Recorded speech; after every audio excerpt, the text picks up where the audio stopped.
दोस्तों, आज के वीडियो में हम जानेंगे कि भारत का मानचित्र सबसे पहले किसने बनाया, या फिर यूं कहूं कि भारत का मानचित्र बनाने की शुरुआत कैसे हुई। तो चलिए शुरू करते हैं। जय हिंद दोस्तों, मैं प्रवीण शर्मा और आप देख रहे हो सिंपल हिंदी फैक्ट। दोस्तों, हम सभी भारत एवं विश्व के मानचित्र से भली भांति परिचित हैं। स्कूली शिक्षा के दौरान ही हमें भारत के प्राकृतिक एवं राजनीतिक मानचित्रों के बारे में बताया गया था।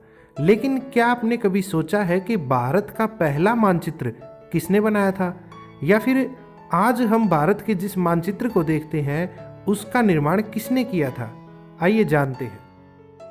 ऐतिहासिक रूप से कई लोग भारत के पहले मानचित्र के निर्माण के संबंध में दावा कर चुके हैं, लेकिन दोस्तों इस प्रश्न का सटीक उत्तर देना एक कठिन काम है।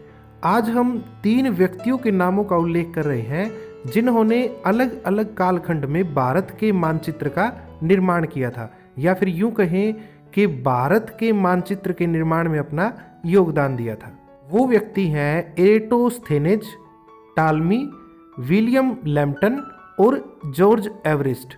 आइए जानते हैं बारी बारी से इनके बारे में। तो सबसे पहले बात करते हैं एरेटोस्थेनेज के बारे में। दोस्तों, एरेटोस्थेनेज यूनान के गणितज्ञ, भूगोलविद, कवि, खगोलविद एवं संगीत सिद्धांतकार थे। उन्होंने भूगोल के अनुशासन का आविष्कार किया, जिसमें आज प्रयोग की जाने वाली शब्दावली भी शामिल है। दोस्तों, इनका जन्म 276 ईस्वी पूर्व एवं मृत्यु 194 ईस्वी पूर्व हुई थी। इसी समय के दौरान इन्होंने अपने युग के उपलब्ध भौगोलिक ज्ञान के आधार पर समानांतर और मेरिडियनों को शामिल करते हुए दुनिया का पहला नक्शा बनाया। ये जो आप स्क्रीन पे अभी देख रहे हो, यही है दुनिया का पहला मानचित्र जिसको एरेटोस्थेनेज ने बनाया था, जिसमें भारत कुछ इस तरह से दिखाई दे रहा था। अब बात करते हैं टालमी के बारे में। एरेटोस्थेनेज के बाद टालमी ने दुनिया का मानचित्र बनाया, जो एरेटोस्थेनेज के मानचित्र से थोड़ा बेहतर था, लेकिन वह भी काफ़ी अजीब दिखाई देता था, जिसमें भारत के मानचित्र को देखना लगभग न के बराबर था। लेकिन जब भी मानचित्र का जिक्र किया जाता है तो मानचित्र बनाने में टालमी ने जो योगदान दिया था उसको काफ़ी महत्वपूर्ण बताया जाता है। अब बात करते हैं भारत के मानचित्र बनाने की शुरुआत के बारे में।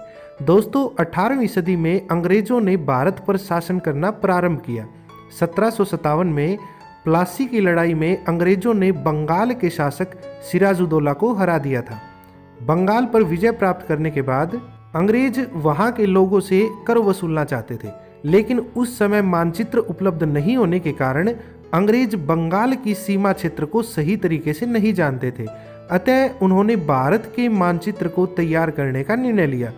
इस कार्य के लिए उन्होंने ब्रिटिश सेना में कार्य कर रहे ज्यामिति विशेषज्ञ जैक विलियम लैम्पटन को नियुक्त किया। विलियम लैम्पटन ने भारत के सबसे दक्षिणी क्षेत्र मद्रास से मानचित्र बनाने का काम शुरू किया। उन्होंने इसके लिए सरल त्रिकोण विधि का इस्तेमाल किया।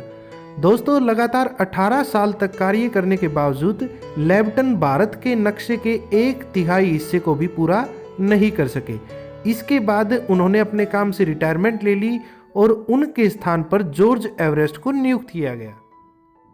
दोस्तों, जॉर्ज एवरेस्ट पूरे भारत का मानचित्र बनाकर उत्तर में हिमालय के क्षेत्र में पहुंचे। चूंकि हिमालय का विस्तार नेपाल और तिब्बत में भी है, लेकिन नेपाल ने अंग्रेजों को अपने देश में प्रवेश करने की अनुमति नहीं दी, क्योंकि उन्हें आशंका थी कि अंग्रेज भारत की तरह उनके देश को भी अपना गुलाम बना लेंगे। अतः जॉर्ज एवरेस्ट ने त्रिकोणमिति के सरल तकनीकों का उपयोग करके एवरेस्ट की ऊंचाई मापी। दोस्तों, जॉर्ज एवरेस्ट द्वारा किया गया माप लगभग 99.75% सटीक था। यही कारण है कि दुनिया के सबसे ऊंचे पर्वत का नाम जॉर्ज एवरेस्ट के नाम पर माउंट एवरेस्ट रखा गया। अतः हम ये कह सकते हैं कि विलियम लैम्पटन और जॉर्ज एवरेस्ट ने भारत का पहला सटीक मानचित्र बनाया था।